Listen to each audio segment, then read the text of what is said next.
after the blocked field goal at the end of the first half, the 2-minute drive. It seemed like there was a lack of urgency there, or something going on. There was a penalty, so we were negative yardage. No, but there was a lot of time between snaps. Well, when the penalty happened and we're behind the chains. No, stop saying but. I just told you the clock was running and we had a penalty. You want to give them the ball back? No, you don't play. You don't know it. That's just plain and simple. Was I happy with the drive? No, we didn't score points. It's the dumbest question you could ask. What? Jesus, Tony.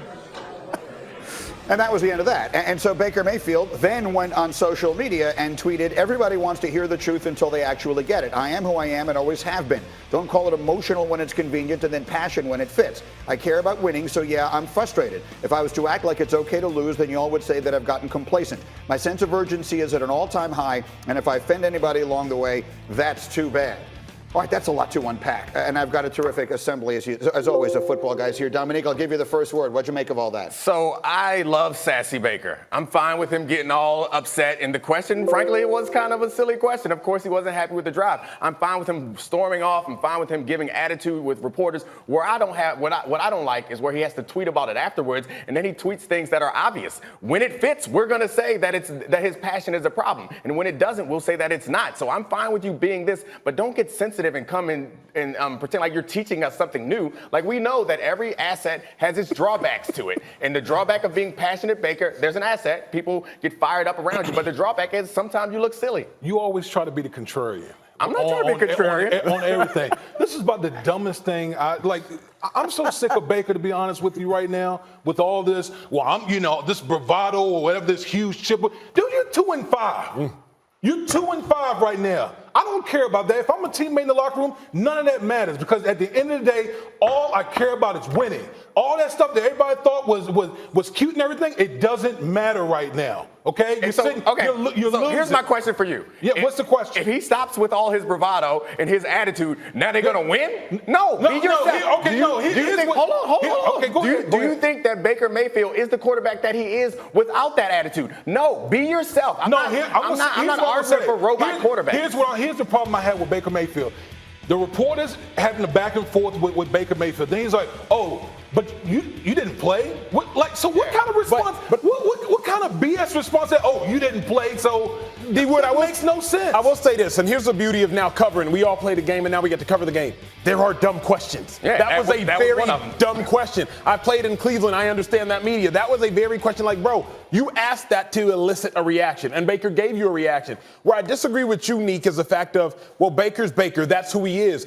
To Wood's point, who he is 2-5 in the worst division in football. Who he is 6 touchdowns, 12 interceptions. I was all for him as a college football analyst covering him, but I do think coaches have to adjust. GMs have to adjust. Baker should adjust. They're 2-6 because he's throwing interceptions because they can't protect him. They aren't 2-6 because he's talking trash. Let me get Shefty in here. What do you make of all this, Shefty? Well, first of all, let me say that there's a history between Baker Mayfield and the reporter who asked the question, Tony Grossi. So we'll preface it by saying that.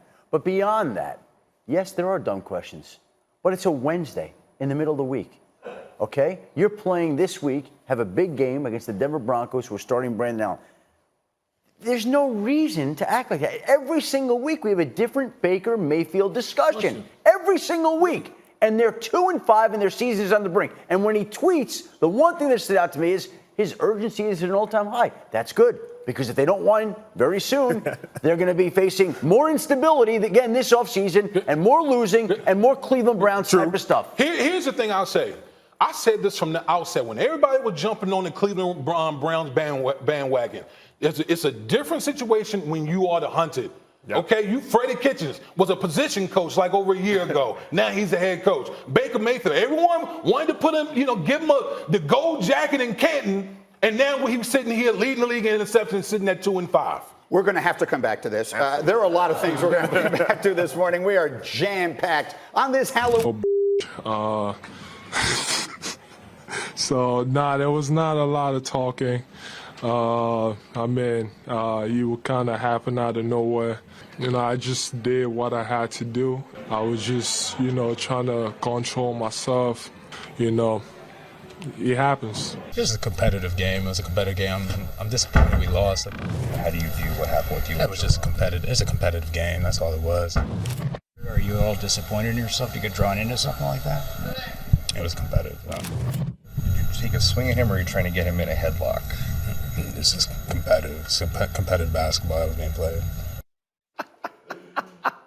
All right, so someone obviously said, just say it was a competitive game. I can tell you that the talk went on late into the night on Instagram with both of them going back and forth with some pretty nasty stuff. But I've got Jay here and I've got Woj in Bristol. Woj, what can you tell us about the way you think the league will react to this fight last night? Greeny, what's going to be interesting is are the Sixers, Joel Embiid, Ben Simmons, the officials after the game declared Ben Simmons as a peacemaker in this altercation. That is not, I'm told, how Minnesota saw that. The chokehold he had on Towns when he was laying on the floor, how the league interprets that, evaluates that.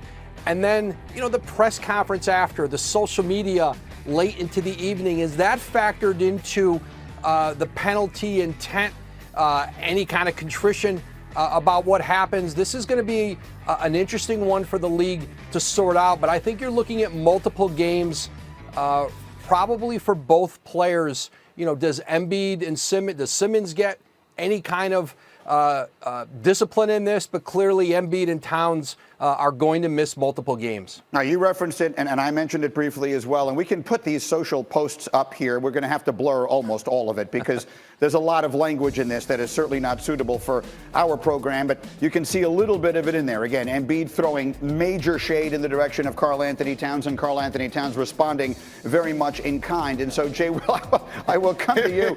I don't mean to laugh, but I mean, my goodness. Jay, what do you make of what we saw last night, again, on the floor and then on into the night? Are you not entertained? Is this not why you are here? Like, all these old heads, everybody's saying, well, you guys are way too friendly. AAU basketball, everybody likes each other. You follow each other. You DM each other. Well, welcome back to real 90s basketball.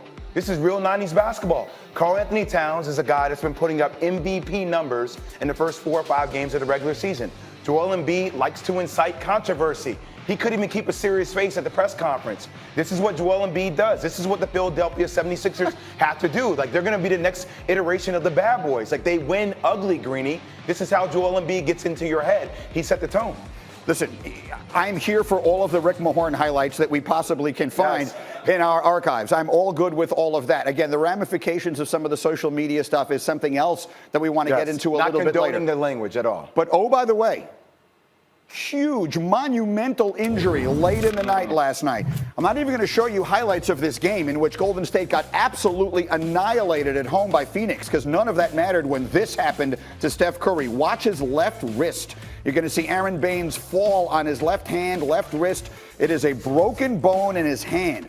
Warriors general manager Bob Myers told ESPN that Curry will have an MRI and a CAT scan, and from there the team will determine if he needs surgery and what the timetable is going to be. Woj, I turn to you. What can you tell us about Steph's hand? Well, as Bob Myers said, they're going to do more imaging today on the hand and get a better idea of how long he's going to be out. But I don't think anybody in Golden State expects him back, any sooner than a couple months. And, what it means is Bob Myers, he's going to be spending a lot of time on the road scouting this season because they'll have an opportunity to have a very high draft pick. Remember, in the D'Angelo Russell, Kevin Durant sign and trade, they sent their first-round pick this year to Brooklyn, but it's protected 1 through 20. And I think it's safe to say that Golden State will keep that pick, and they'll have an opportunity, I think, to draft very high and then bring back a team next season that's healthy with Klay Thompson, Steph Curry, and use their mid-level exception in free agency, and try to be competitive again in the Western Conference. It's a very reasonable way to look at it. Woj, outstanding as always. Thank you, my man. And we'll come back to you as anything further develops. Jay, it feels like there were really 2 stories here. Yeah. One of them is what the future of the Warriors looks like, and I get that piece of it. The other is there's a terrible break for the NBA and for one of the most popular and marketable stars. Your thoughts on both of those? Well, I feel horrible for Steph. He's the most prolific shooter we've ever seen in the game of basketball. But I will say this as it relates to the Golden State Warriors. People say, I heard a lot of fans last night, well, they should tank. You won't need to tank. You're in the West. Yeah. Like, the West is loaded.